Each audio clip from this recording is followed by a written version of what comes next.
One of the best examples is also one of the earliest examples of a private regulatory initiative. This is the Forest Stewardship Council, which came to be in the early 1990s.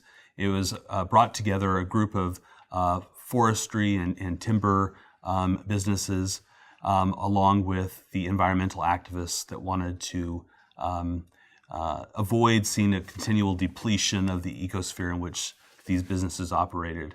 And so you brought these two groups, the businesses, the activists, NGOs, as well as another, a broader set of like national players, and you got them in the same room. They developed a set of standards that all the parties were happy with, and then they agreed that anybody that would operate according to these standards would be able to be certified according to the Forest Stewardship Council. Since then, this has really taken off, and there are standards for nearly every kind of social responsibility initiative that you can imagine. So everything from animal rights to grass-fed beef to labor and employee conditions.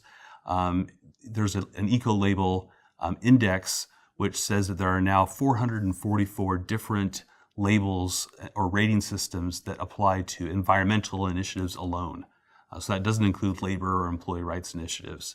And these span the globe. They cover almost every industry that affects the environment in some way. So private regulation has definitely caused companies to be more concerned about their outward appearance, and it's become a key mechanism for their reputation management, for the management of these various risks that they face.